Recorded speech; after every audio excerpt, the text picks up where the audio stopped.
Welcome, viewers, to episode 71 of the ForensicWeek.Garden Show, brought to you by Forensic IQ Incorporated. I'm your host, Tom Moriello, CEO of Forensic IQ and professor at the University of Maryland Department of Criminology and Criminal Justice in College Park, Maryland.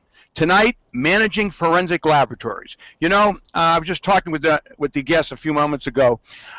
Most TV shows, movies that portray forensics, and you all know what I think of the CSI show and how it portrays it, but it never really portrays the laboratory as an organization and how it's managed. It kind of stovepipes different things. You know, you're going to see fingerprints being analyzed or DNA, etc. But how this whole process works and how it's managed is something that's really important for all of you to know about. We will get a realistic behind-the-scenes look on managing a forensic laboratory this evening from two distinguished forensic scientists who've made it a career to lead large urban city and state level forensic laboratories. Now, these gentlemen are one guest is the director of an agency, and one is retired from one. And I want you to know that their comments and discussions and their opinions are the comments and opinions of their own and not representing their agencies. But it is important to know who they are and in what their background and experience is. But they are, and they're both professors, so they have the ability to say anything like any professor does. And that's the nice thing about being a professor. Anyways, before we start and introduce our guest, let me introduce our ForensicWeek.com producer this evening, Jamal Francis. Jamal is a University of Maryland undergraduate sociology major who is a student intern with Forensic IQ and co-producer of the show. Jamal, could you tell the viewers how to ask questions, make comments, and keep watching? Yeah, sure, Tom. Hi, everyone, and thanks for watching ForensicWeek.com. If you have any questions, comments, or ideas for future shows, please email us at forensicweek@gmail.com. If you are watching the show live and you have questions for our guest, you can use the comment box below. You can watch all archive shows 24/7 online at forensicweek.com. You can also find us on Facebook by searching the ForensicWeek.com show. Like and share our page. Back to you, Tom. Thank you, Jamal. You know, we do get comments many times after the show, and it's normally a question posed to a guest, and what I do is I make sure I get that question to the guest so that guest can communicate directly with the viewer. So up to you if you want to do it while the show is going on so we can ask the guest immediately, then please do that. Folks, you're watching ForensicWeek.com, a talk show that features real forensic science by real forensic scientists, educators, law enforcement, and legal professionals who find, collect, and examine forensic evidence in the performance of their duties. Broadcast live on your desktop and mobile devices on Thursday evening, 7 to 8 p.m. live on our YouTube channel, www.forensicweek.com. We are a proud member of the Hangout10.com live TV webcast network, which is a series of shows brought to you live using Google+, a social networking service. Ladies and gentlemen, let me introduce our guest today. First, I would like to introduce Stephen Odell. Director Odell is newly appointed Director of Forensic Services for the Baltimore City Police Department Crime Laboratory. He also serves in that capacity as the Quality Assurance Manager for the Crime Lab, which is a very important role because of so many things that have been going on in the forensic community in recent years. He has experience in municipal, state, and federal government, as well as private enterprise experience domestically and internationally in law enforcement, forensic, and intelligence-related focus in the area of comprehensive criminalistics with the American Board of Criminalistics, ABC. He's a diplomat in molecular biology with ABC. He's a certified senior crime scene and bloodstain patent analyst with the International Association of Identification, IAI. He's pursuing his PhD in forensic science from Staffordshire University in United Kingdom. He's a college professor, most recently with Stevenson University in Baltimore County, Maryland, having taught in the fields of biological sciences, communications, criminal justice, law enforcement, and forensic science at the undergraduate and graduate levels. Steve, thank you so very much. I know you're a busy guy, but I really appreciate you taking the time to be with us. How are you doing this evening? Good, thank you, Tom, and I appreciate you having me on. The very method that I got to meet you was because of our next guest, Dr. J. Tobin, a return guest, of ForensicWeek.com. He's program coordinator and associate professor of forensic science for the School of Graduate and Professional Studies at Stevenson University. He's retired from the Maryland State Police Crime Laboratory, and after his 36 years of service, he was director of the Forensic Sciences Division and chief chemist. He's a member of the American Association of Crime Laboratory Directors, a fellow for the American Board of Criminalistics, member of the American Academy of Forensic Sciences, and I thank him for being a member because that's where we met back in Seattle, Washington, back in February 2010. Another special thing about my good friend Jay, he has been the professor of one of our former co-producers here of ForensicWeek.com, Derek Wong. All of you remember Derek Wong, who was a student of mine at Maryland, got his graduate degree at Stevenson University. Professor Jay, Dr. Jay was one of his professors and mentored him to a point where I would like to think Jay probably brought him in the direction of Steve Odell, because now, if we haven't said it before, and I think we have, Derek Wong is now a evidence technician working for the Baltimore City Police Crime Laboratory for Steve Odell. So Jay, I want to thank you very much for mentoring my good friend Derek and Steve for hiring him, because I know you have a good man there. My pleasure, Tom. Thanks for having me back. When Jay was on the second time, I think it was episode 6, we had a bunch of high school teachers that taught forensic science. You may remember that. And one of those teachers from Prince George's County, Roosevelt High School, was Emily Moore. Emily Moore was very impressed with hearing about Stevenson's graduate program in forensic science. She was I think a biology major at University of Maryland, and she is a graduate student at Stevenson. I was a mentor with her doing some of her research. So that's two people that Stevenson University is bringing through the system to bring to the forensic career. So, gentlemen, I want to thank both of you for being here, and I guess I'll start with you, Steve. Being the director right now of a large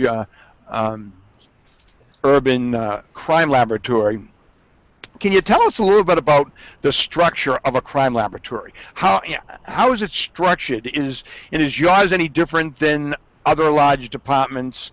Or if there are differences, what are those differences?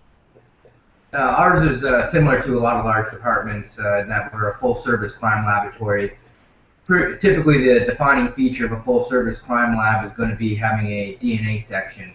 That's usually what sets apart a full-service lab. But a crime laboratory is going to consist of firearms, latent prints, drug chemistry, DNA, or forensic biology section, which may also include serology. Oftentimes, crime scenes associated with it. Depending on the laboratory, it may include toxicology. When I was at Phoenix, we also had toxicology, even though the medical examiner had toxicology, and we did ante-mortem, and they did post-mortem toxicology aspects. We have question documents, trace analysis, and there's multiple subdisciplines of those areas as well.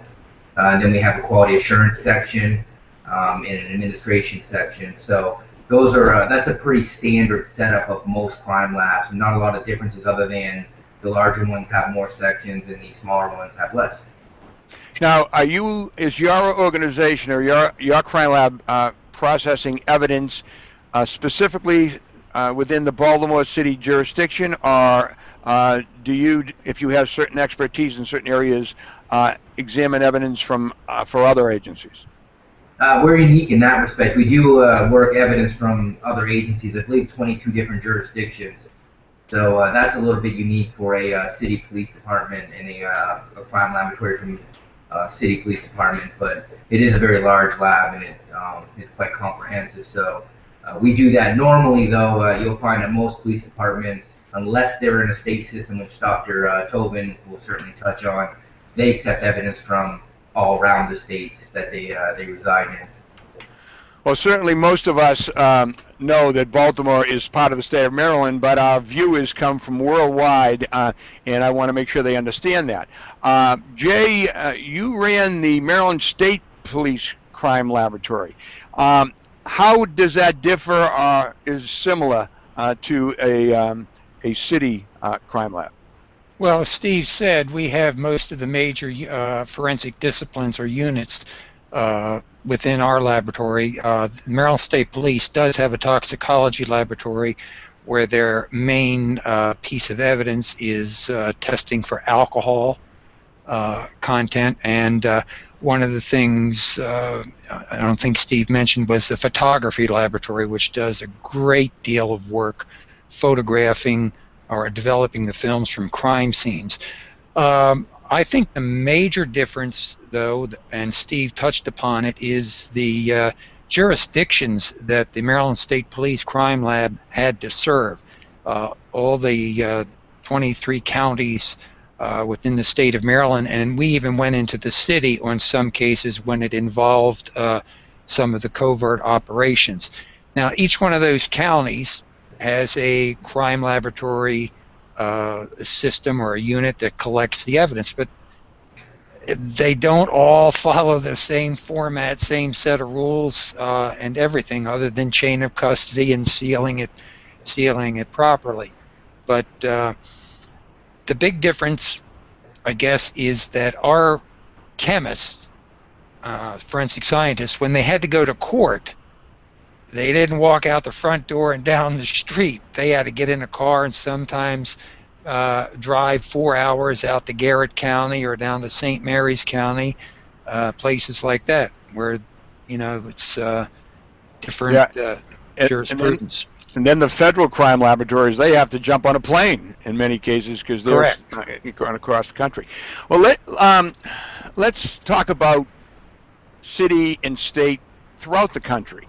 If I belong to a police department that doesn't have their own crime laboratory, and generally, can I decide, I being the investigator, do I decide where I want my evidence to be sent? Do I, unless the individual department says, okay, we want it all to go here, but do I have the ability to send it to a state lab, to some larger lab in another county, or can I send it to a federal, like the FBI lab or whatever? Who makes those decisions? Either one of you can answer that. Go ahead, Steve. Well, in most, in every state in the United States, at least, they're all by law required to accept evidence in cases from all jurisdictions within their state. So, at a very minimum, every agency is going to have the option to use their state crime lab system, because in one form or another, they're contributing to the tax basis for the running of the crime lab.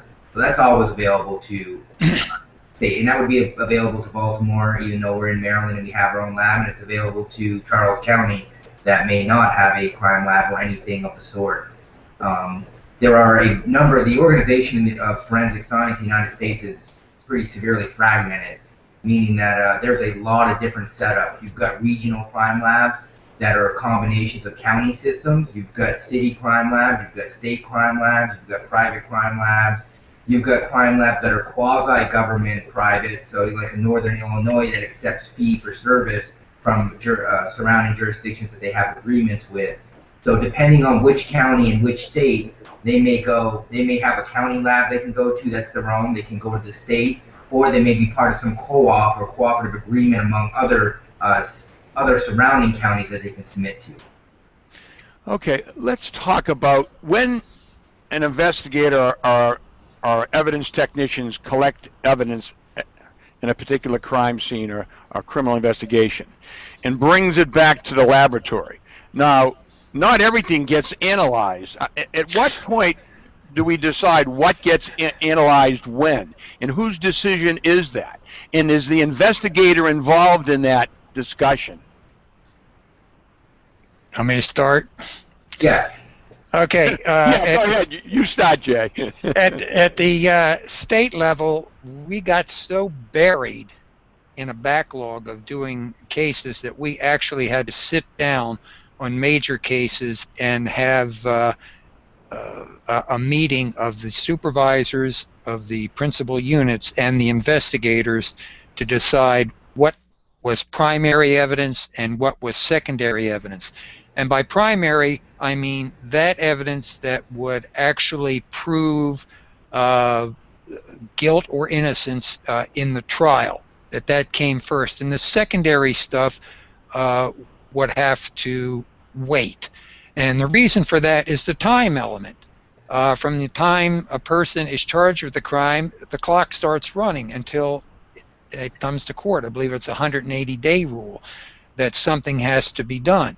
And if it's not done, it can be thrown out. So primarily in homicide cases, we would sit down with the biology supervisor because everybody wanted DNA, the latent print examiners, that's another thing, and trace evidence examiners, and we would go over item by item the pieces of evidence with the investigator, and they would prioritize them. Then we would analyze them, and this was also known to the prosecuting attorney of that particular county in which that case would be tried. And, okay, all right, but I think you're making the assumption, Jay, that a person has been identified or arrested. What if you process a crime scene, and I'll throw this to Steve, you process a crime scene, you have no suspects, you know, and you got a whole bunch of physical evidence from the crime scene, and now the investigator might want fingerprints processed or a couple of things processed, but if you have no real suspect at the time, does this evidence just sit in limbo somewhere until the investigation continues? No, all criminal investigations are collaborative efforts among a lot of different parties. From that of the crime scene investigator, which, as you alluded to earlier, actually can have a number of different titles, from evidence tech to crime lab tech, which is what they're called in Baltimore, to crime scene specialist. And it starts with them at the scene in respect to the physical evidence component. When that evidence is collected, there's usually going to be some sort of evaluation meeting of some kind, and it really depends on the jurisdiction as to how they approach this. But the detectives may get together with the crime lab, they may get together with other parts of the enforcement teams to discuss, what they found, what things have changed since they first got to the scene, things they may have learned from interviews and other such things. And then they rope in and they tie in the forensic side of it with, you hope at least, a communicative effort to sit down, talk about the evidence, and so that the best evidence goes forward, and those that are which will be the most probative to the case. And that doesn't necessarily mean it's going to be what's going to find a particular person, but it may also be what's important to test to tell the story.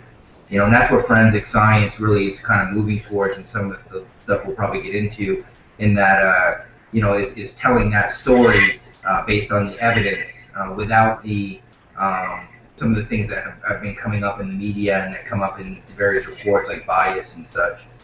Now, Steve, your evidence technicians, and is that the terminology you use in your department? In our department is crime lab tech. Crime lab tech, okay.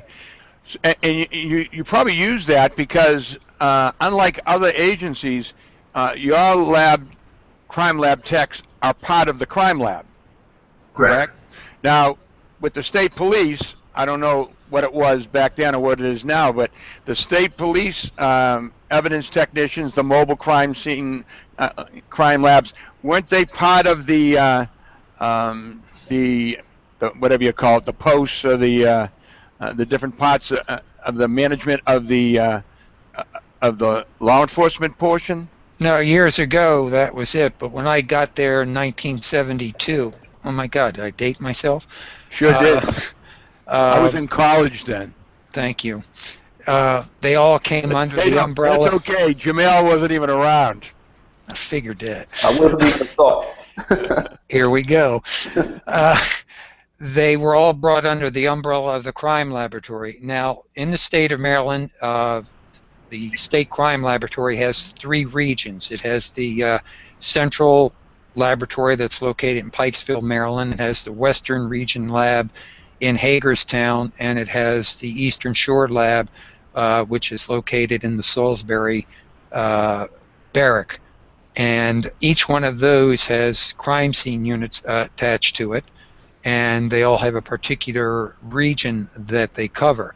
But the crime laboratory technicians, as they're called in MSP, are all responsible to the crime laboratory. That's where they take their direction from. Now, when they're at the crime scene, it's a little different. They take their direction from the investigator, but the nice thing today about education is that investigators are more educated than what they used to be, and so too are the crime scene technicians. Most of the crime scene technicians have a master's degrees in forensic science, and they work together as a team collecting the best evidence that is available there. You brought it up, and we were going to talk about it later on, but you just brought it up in reference to, master's degrees, etc. Because, a lot of our viewers are people interested in forensic science, in law enforcement, trying to decide where they want to go with their careers, etc. I know years ago, my criminal justice majors who didn't want to be police officers, they liked the investigative process, but they didn't want to carry a gun. They didn't want to do that part of the field. Got very excited over the prospects of being an evidence technician, but they didn't have a science background. They were criminal justice majors. All right. Steve, when you're hiring people, what type of skills are you looking for? We're looking for a foundation in science. So we're looking for an undergrad or a graduate or both degrees in a science, what we might call hard science, some call natural science, but fundamentally forensic science or biology, chemistry, physics, those sorts of areas. And depending on where you're going to work in the crime lab, those qualifications are going to change ever so slightly. But for crime scene, for us, we're hiring in master's degrees with science on a regular basis. You mentioned Derek earlier; he's an excellent example. I've got that's that whole class. I just hired 10, and that's pretty much all is in that same respect. And that's necessary. Some ask why you need that, and Jay mentioned the movement of the field towards the science and towards more standardized processes that are based in the fundamental principles of science. So we're doing things in the field today that necessarily weren't being done before. And maybe a good example, we rolled out or are in the process of rolling out a Leica C10, it's not an endorsement, it just happens to be a product, but a 360 laser scanner. That's a $250,000 piece of equipment. Know it well. Yes. Yeah, it's an instrument, and it's you have to know your stuff. You can't just go out there and it's not just about pushing buttons, and that's just one small example. I mean, there's field testing for elemental metals, depending on what you're doing. There's presumptive blood testing. There's presumptive and confirmatory semen testing. So, and you got to be able to explain this stuff. And even something as simple, everybody loves luminol, yet they don't know. There's very few that can properly explain it and understand the concepts of light through oxidation. and what that even means, and that's what I look for in my employees. So here's a clue in for anybody who's listening to the show that's going to be part of one of my interview processes. And so you get a freebie here. One of the questions that I always ask is explain the scientific method and put that in terms of crime scene. The job you are applying for is crime scene in this case. Tell me what the scientific method is and how does it apply to what you believe the job is that you're interviewing for. That's always one of the questions. That's a big time interview question. Yeah. It's an important one. I mean, it's fundamental to what we do. I mean, even investigators, homicide, sex assault, they're moving towards a scientific investigative process, and sometimes they may not be able to articulate exactly what they're doing. What they're doing is a scientific method, and that's a newish kind of term, scientific investigation. And it doesn't mean you're using science like per se, but it's the thought process and the logical progression that you make. Steve, I had a student last year who, excellent student, criminal justice major, had a lot of science courses over. She had gone to an associate. She got an associate's degree before she came to the University of Maryland, but ultimately she became a criminal justice major.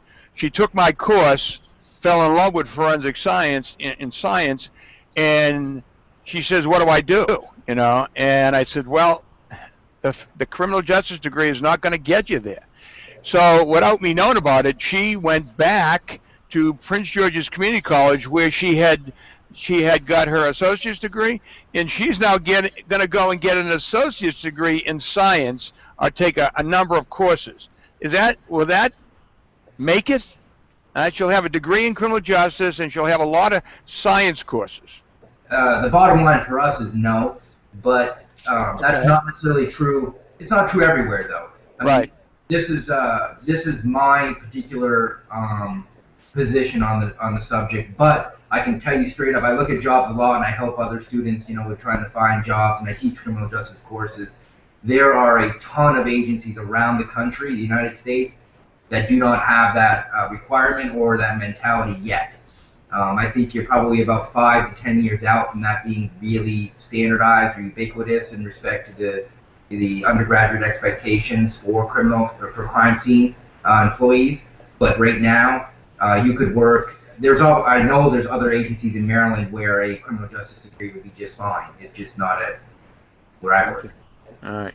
I am really trying to get to our criminal justice majors when they're freshmen, because I don't see them till they're juniors or seniors, and that's when it's too late, But a lot of them come into the criminal justice program with this thought that, this is going to give them a degree that's going to let them get into any of these areas, and it's not the case. Yeah. So I try to get them, in fact, we're trying to get to them in high school. That's good. And hopefully nobody listening to the show gets me wrong. One of my undergraduate degrees is in criminal justice, so it's in justice studies. It's just I decided to major in a few other things as well. So it's a great foundation to have and an important topic to understand in combination with the science that you need to have. But you're going to have that bachelor's in one of those sciences to go along with it. But it's a valuable degree. All your personnel in the lab are all civilians, correct? Yes, correct. Okay, and the same, Jay, is that the same thing for the state police now? It is now. When I first got there, it was not. We did have uniformed people who were in the crime scene units. However, there was always the overseer from the state police, a captain who was at a managerial level, who had no science background, who was in there just to have the police presence, if you know what I mean. Yes. Not because civilians really don't know what they're doing. Did I say that? Yeah. Well, and too, that whole idea of civilian versus sworn in the crime scene side has been pretty much a regional sort of phenomenon. West Coast, it's very, very normal to have civilian crime scene employees. East Coast, yeah, it's actually not so normal. I was just lecturing in Rhode Island. Was invited out there to do a seminar series. All of Rhode Island is sworn. Most of Massachusetts sworn. New York is sworn. A lot of East Coast, Philadelphia, when last time I consulted with them, they were sworn on the crime scene side, Philadelphia PD. So there's a lot of East Coast where they're sworn, but the civilian, much like I was talking about the degree, is changing. It's actually more rapidly changing now, but it's been slowly changing for a while. Very good. Well, I think the message is loud and clear for those viewers that, if this is the area that you're interested in, and, some of them try to find a bachelor's degree in forensic science, and that's not necessary. I mean, if they get a degree in biology or chemistry or microbiology, that's okay, right, Steve? Yes. Yeah, okay. I'd like to say something on that. Okay, go ahead. When I was hiring for, let's say, somebody inside the laboratory, chemistry lab, biology lab, whatever, I would take a chemistry major, a biology major, a physics major over any type of science major over a forensic science major. The reason is very simple.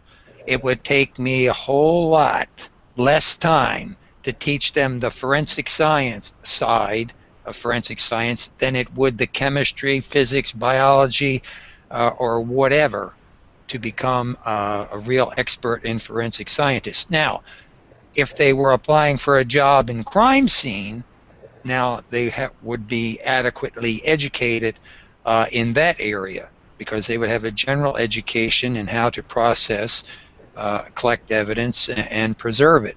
But inside the hallowed halls of the laboratory, I felt that the forensic science degree was lacking. Okay, that's fine. Oh God, I just lost it. What I was thinking about. But let's go on because I'm looking at time goes so fast in this show. What is the largest category of evidence that is coming through the labs now? Yeah, that's probably the same. It's always been drugs. If you count cases or you count items, drugs is the biggest backlog. It always has been at the Maryland State Police. Probably it's the same way with many laboratories. What about DNA? DNA is probably the most sought after type of evidence because of that CSI effect. But it's also identifying, and so too are fingerprints. Now, everybody who's arrested for a felon, and if I'm incorrect here, please don't be afraid to correct me. That's arrested for a felony is their DNA is now taken and put in CODIS or attempted to. Is that correct? Yeah. Yes. Okay. It's not everyone yet, but it's a very specific class. I think in Maryland it centers around violence and sex. How long is it? Felons. How long generally? And now I'm not asking your individual departments. How long in general across the country is it taking for that DNA to get into CODIS? Any idea, approximate? Because I'm hearing years. Not that long, luckily. No, it was months. When I left, it was at least 3 months, and that was a long time. I think it's not uncommon to find 3 to 6 months is pretty much the norm.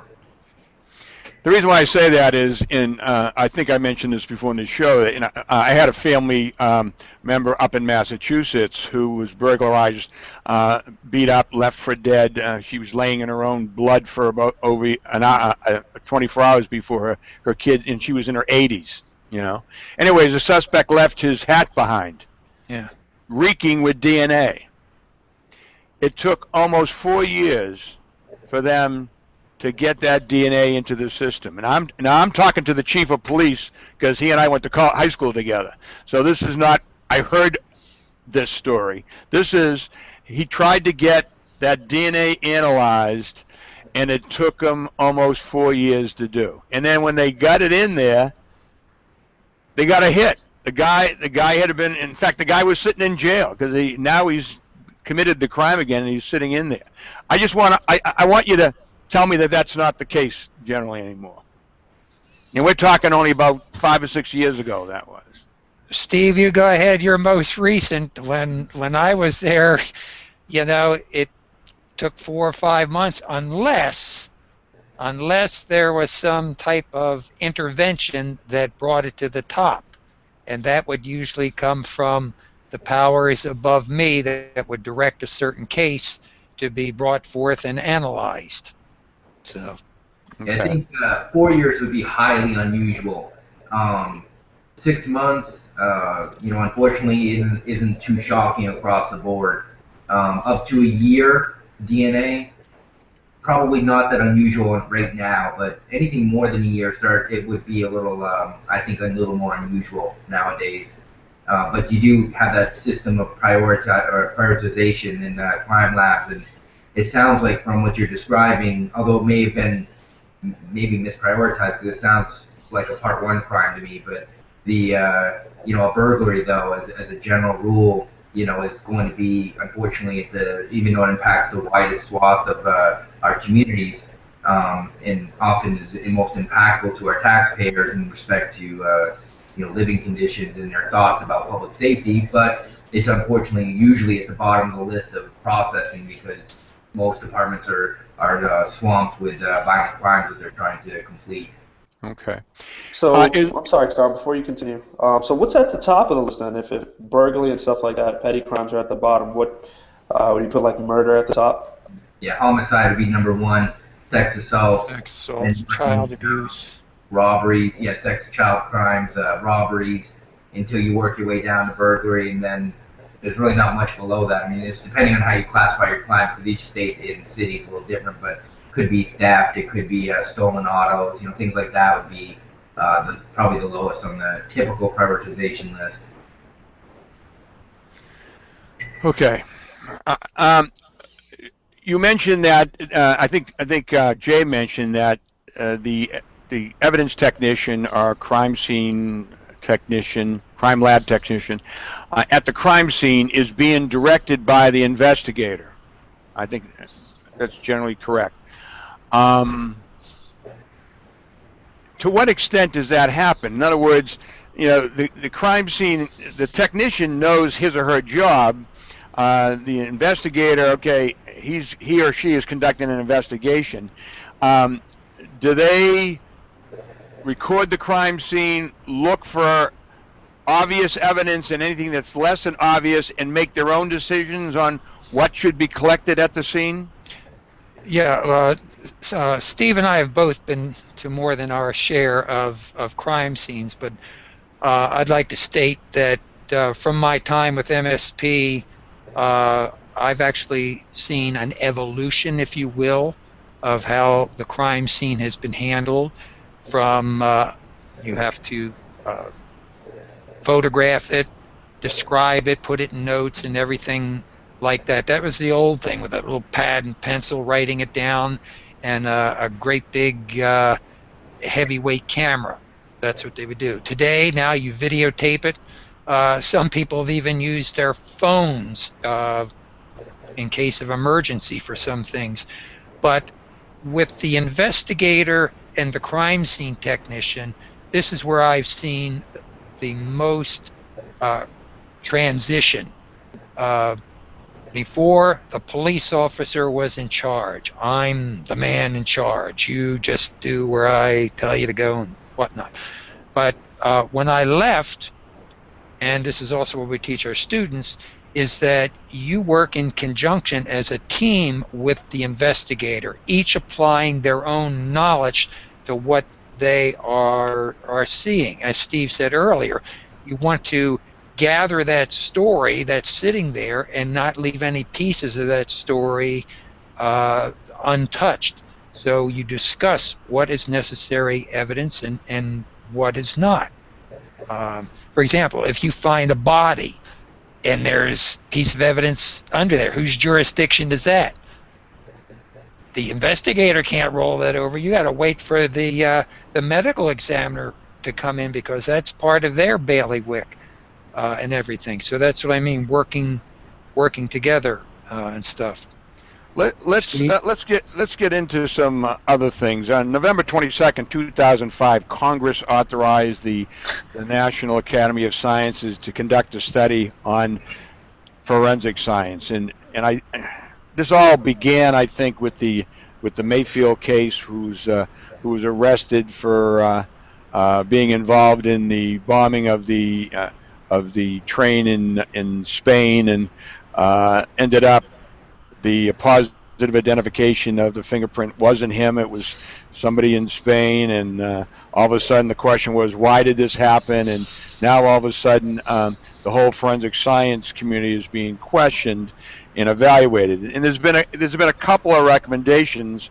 One of them was separating the crime lab process to include the medical examiner and any organization that's analyzing evidence or preparing evidence, separating that from the police and prosecution. You guys have any thoughts on that, or is that happening in your jurisdictions? And if so, how, and if not, why? It's not going to happen in the state of Maryland. I can tell you that, because there's control there. Now, down in Virginia, for an example, they have an excellent setup where they have the Department of Forensic Science, which is completely out from under the auspices of a police department of any type.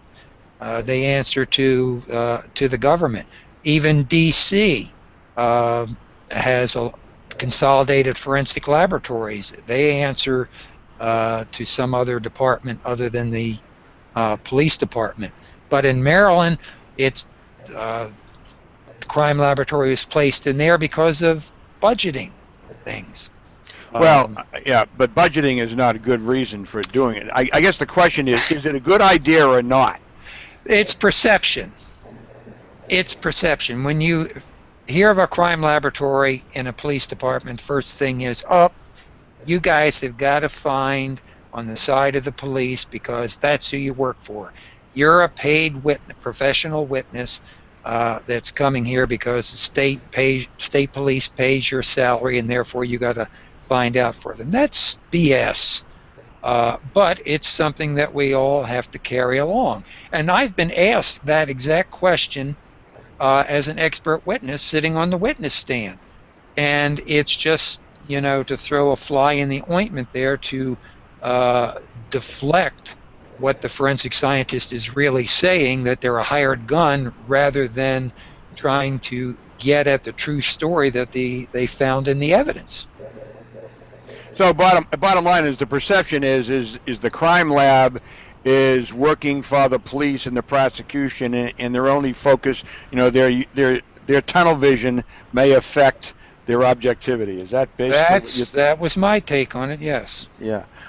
So let's say, Steve, if Baltimore, for budget reasons, thought it was a good idea to separate that, is that something that could happen? And I'm not even, I don't care either way. I'm just wondering. Well, as Jay was saying, there's been a slow crawl to that. You've got Houston's another example as well. Houston LGC is like a quasi-governmental agency that was pulled out from Houston PD after a few of their problems. And a lot of that's what you find. Once there's a problem, then there's a need to separate. Other than some state systems that were always separate or different. But is it a good thing or a bad thing? There's a positive and negative to each of it. There's a good and a bad. It's really kind of a balance. I mean, being under a police department, there's security in respect to that budgeting process that Dr. Tobin was just talking about. But there's that perception problem at the same time. Now, what I think a lot of people have to understand, and this is where that effect is being muted right now. If you're an ISO accredited laboratory, within a police agency, then you're virtually, in many respects, an independent agency sitting inside somebody else's building, if it's properly practiced. And with the way that with the intensity of the audits and the internal auditing process and the civilian employees, it really does operate that way as it should. So, you lose some of that drive that was in 2009, I think, about separating, had a lot to do with the fact that there were very few ISO accredited laboratories at that point. Well, as people have adopted it and they become familiar with it and practice it, it doesn't become as huge of an issue anymore. So now you don't hear that big rallying cry for the separation. You've used an acronym twice that the viewers would have no idea. ISO accredited. Would you please tell the viewers what it is that you mean by that? Yeah, ISO is the International Organization of Standards, and it's a accreditation standard. There's a ton of various standards, and one's applicable to forensics or testing and calibration laboratories. It's 17025, and then in crime scene, which we're the only accredited 1720 crime lab, which is 17020, which is field testing units for ISO. So that's a international standard. So if you're in the UK, if you're in the Middle East, if you're in Australia, or you're in the United States, ISO 17025 or it's ISO 17025. And that's truly what standardizes the policy side of the game, at least. There's always going to be variation in the procedures because they don't dictate what your procedures must be, but that you have to have them written and they have to follow a certain format and there has to be a certain kind of documentation. So ISO is an organization made up of a number of member bodies that standardizes the processes in every field, from airplane part manufacturing to car manufacturing to forensic science to pharmaceuticals and many, many other things. Okay. Steve, I have a question for Steve. Are you ASCLD Lab accredited? No, we're ANAB, ANSI National Accreditation Board. Okay, because ASCLD Lab, they have, in addition to the ISO 17025, they have another pamphlet called You two sound like a Supplemental. bunch of bureaucrats with all these numbers and letters and acronyms. I feel like I'm back in the federal government here. You're getting paid for this education you're getting. Yes. Okay. Yeah, right. Right. But the supplemental packet, did you have to follow that? Yeah. So every so an accrediting body, Dr. Tobin mentioned ASCLD, the American Society of Crime Lab Directors Laboratory Accreditation Board. A lot of people don't recognize the fact that the last three letters don't actually mean lab. But anyway, each of these organizations, whether they're A2LA, or which is, I actually don't know the full acronym for that one, or ANAB or ASCLD Lab, these are the accrediting bodies. They each have a supplemental packet that the laboratory must follow along with the standards. You can't dumb the standards down and you can't change the standards, but they can add to them. So each of these accrediting bodies add to them in their own way. And that's actually becoming more standardized too, even among the accrediting bodies, because of a lot of the discussions that have been going on. So it might change page numbering. And to put a little more on top of that cake, individual states are also moving towards oversight bodies. So now, like in Maryland, there's a DHMH has a COMAR, Code of Maryland Administrative Regulations, Title 10, Subtitle 51. That's an additional piece of this puzzle because you have to be licensed. Yeah, guess who formed that? Okay. Let's continue. It's we're at 48 minutes into the show, so time's going quickly. Steve, you had mentioned, we had mentioned that you are the quality assurance manager for the crime laboratory. Quality assurance was something that the National Academy of Sciences talked about, and when we look at some of the major cases in the past 10, 20, 30 years, O.J. Simpson case, quality control became a big case.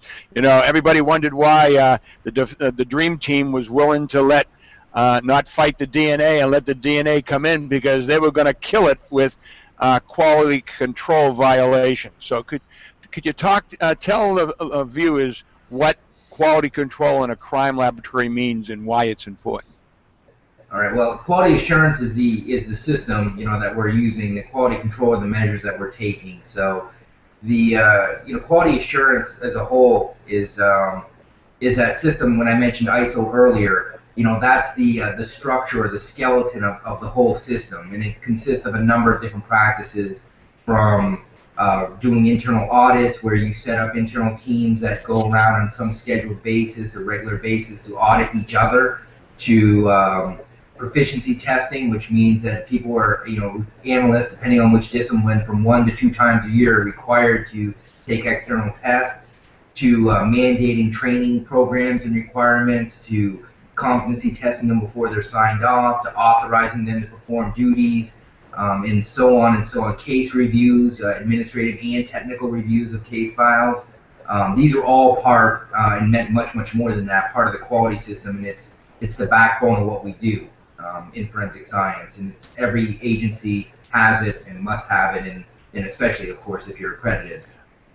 Okay, so making this really simple and very practical, I'm a fingerprint examiner. I examine latent prints at a crime scene against the defendant. I make an identification.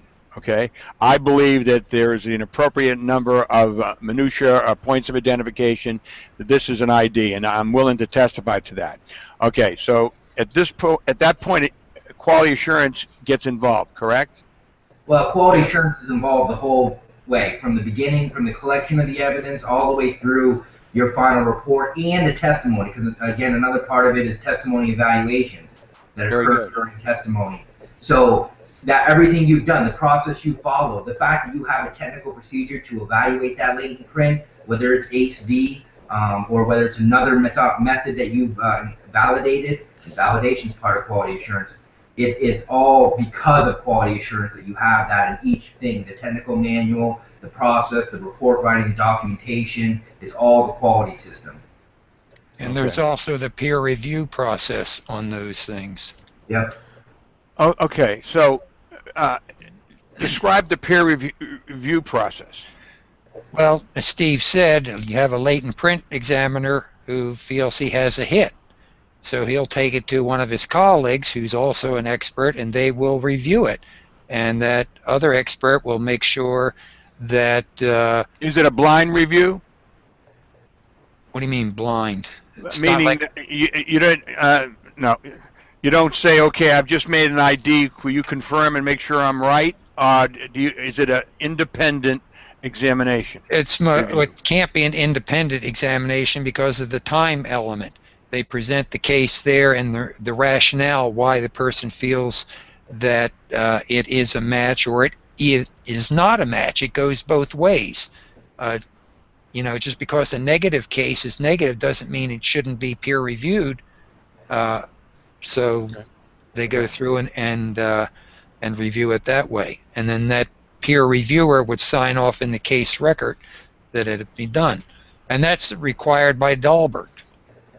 All right, but during the Mayfield case, the problem was that an FBI, an expert fingerprint examiner, made an examination.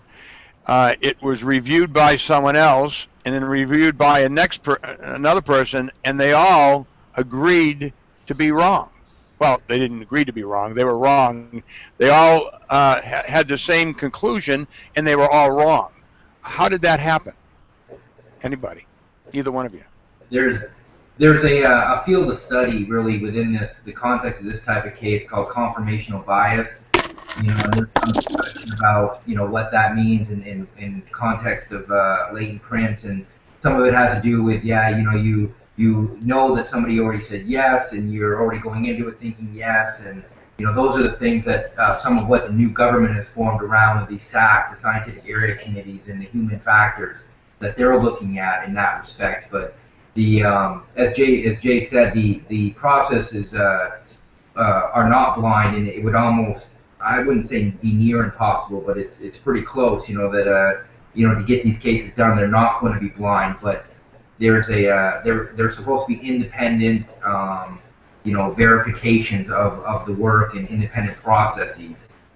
But yeah, you can, if you have that possibility. And my understanding of the Mayfield case too, that was a particularly challenging latent print. So you could run into that. Stretching to make calls potentially. On prints, and how that plays a role in it too. Okay. Years ago, part of the reason why a lot of forensic information or results got into courts was because they were never questioned, because the lawyers really didn't know enough about the science to really question it, and that included the judges. Now, part of what the National Academy of Sciences study indicated is that the judges need to be the gatekeepers for this kind of evidence. Are judges getting trained in forensic science to better make better judgments in the court on the bench? Yes, they are. 2 years ago, I gave a talk to a group of judges in reference to forensic science, going over DNA and other forensic topics that they wanted to be made more aware of. So it is out there. Is it happening around the country, to your knowledge, either one of you? I don't know around the country. Steve, have you seen a better education in the legal community? Yeah, I think that across the board, it's pretty much improving it. You know, there's probably a debate as to how quickly it is and if it's quick enough. We don't want them too smart, because then they won't hire forensic consultants like myself.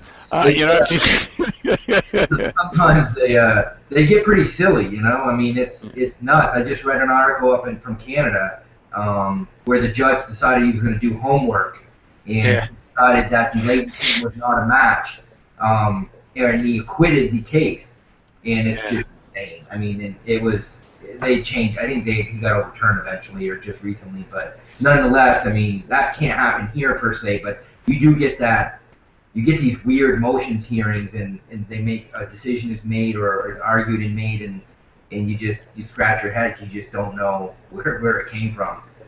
Okay, we've got like 3.5 minutes to go. Steve, I'm going to start with you. If you would kind of talk to our viewers for a moment, those who might be interested in working for you or an organization like yourself, what recommendations would you give them if they're in high school or college? You've talked a little bit about it, but give them some direct direction there. I would say work hard. I would say study hard as part of that. Be determined. Be aggressive in your goal, and look for that science degree. And Dr. Tobin mentioned the hard sciences and that being advantageous. And quite frankly, a degree in chemistry is widely applied. So if you want to give yourself flexibility and future career options, that's the way to go. Forensic science education has improved markedly over the last few years and the last 5 years. Dr. Tobin has an excellent program up at Stevenson to prove that. I've got his hires to prove that. So I would tell them, find a reputable program, find a program that in college that has practitioners teaching within it, that has the foundation in science, and that gives you that chance both to learn the fundamentals as well as to network and to continue to progress and look towards and expect the fact that you're probably going to have to get a graduate degree nowadays. Where I think you hear some of this, and whether I don't know if everybody agrees with it or not, but a high school, a college degree now, a bachelor's is maybe like a high school diploma was in the 70s and 80s. Mm-hmm. A master's is more like a bachelor's in the 80s. So you got to start thinking like that. And in those programs like Dr. Tobin has, and he probably will mention or could mention, is like a 4+1. A 4-year bachelor's with a 1-year master's. That's incredible. If I had that available to me, I would have snapped it up that. Rather than spending 7 years or 6. Steve, that's great information and great advice, and I appreciate it. And you mentioned Jay talking about the program, and why don't you talk a little bit about your program, Jay? And I know that you're actively involved in forensic programs in reference to inspecting programs, etc. So, what kinds of programs do you think these folks who might be interested in forensic science should focus on? Starting off with Stevenson University. Okay, well, obviously I'm biased towards Stevenson University, but one of the hallmarks of our program is that I have working practitioners, as Steve said, that have over 145 years experience. I have 4 crime laboratory directors who constantly feed into me what curriculum changes we need to update so that we keep current with what is out there. So, and our students, when they are doing their required research, I teach that course, and I teach them as if it was a case that they were examining, utilizing the scientific method to unlock that story, but also working as if their project was a piece of evidence. And the last thing that we really emphasize is critical thinking, the ability for you to think on your feet. I always give out my famous association question. How many times can you subtract 6 from 30? And the majority of people will say 5 because you only got 2 seconds there. Well, it's wrong. It's 1 because you made that association. When you go into a crime scene or working on a piece of evidence, you've got to leave all those associations that you've collected throughout your life aside and think critically about what you're doing. You know, University of Maryland 2 years ago began that all started with the freshman class 2 years ago that all students getting a bachelor's degree are required to take a critical thinking course, and I think that's imperative because you know what happened? A lot of people that were hiring students from Maryland will come back and saying, "Hey, you're giving us some really smart people, but they're having trouble thinking critically." And they're missing that, and it's always been my opinion is I think the reason for that is there's too much technology doing thinking for them, and that's part of the problem, you know. Yeah, well, that's that would be at the top of my list too. Is critical thinking. I remember when I went to the law enforcement academy in Alabama, our thing, cops, that's so important. The critical thinking at the top priority. All right, gentlemen, listen, the time is up, and this has been great.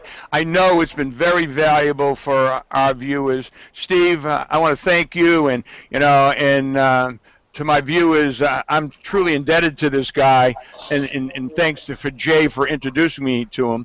We at my laboratory, we got a comparison microscope that we were excited about for students to actually analyze ballistics, etc., and we needed samples for them to do it, and it was very difficult in the community to get anybody who was willing to help us out. And Steve, he heard we had a need, immediately said, "Hey, we can help you out," and he did that.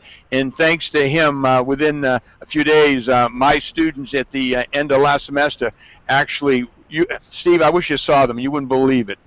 I had one student spend 7 hours with a spent bullet. And of course, he knew it was going to be a match, but he just couldn't find it. 7 hours he sat there, and when he found it, you would have thought he had got his degree already. You know, so I want to thank you. Steve, so thank you very much and for being here. Jay, are you going to the meetings down in Florida next week? I've paid for them, but I'm not going. I have some family things that have to take place. You're the second person who's told me that it's been paid for but can't make it. Well, I paid for it by myself. Wow, so. well, that's very special. I'm sorry I'm going to miss you because I will be there. Jay, thank you for being here. And let me just remind everybody, for those who might be in the Florida area or are going to it, next week is the American Academy of Forensic Science 67th Annual Scientific Meeting in Orlando, Florida. It starts on Sunday and goes through the end of the week. I will be there. I'm presenting a scientific paper and presenting a 4-hour workshop.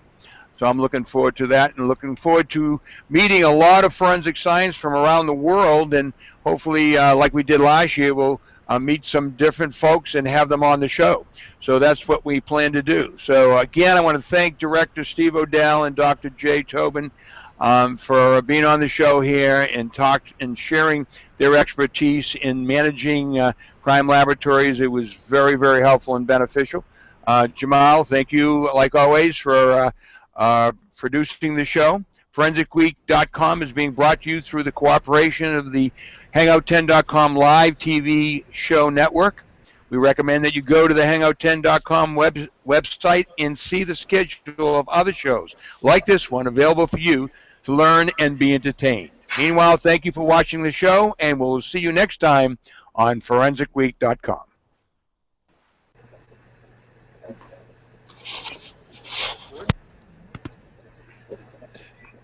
That it? Week is brought to you by Tom Mariello, professor of the University of Maryland, College Park, and produced by Laura Pachuki and Jamal Francis.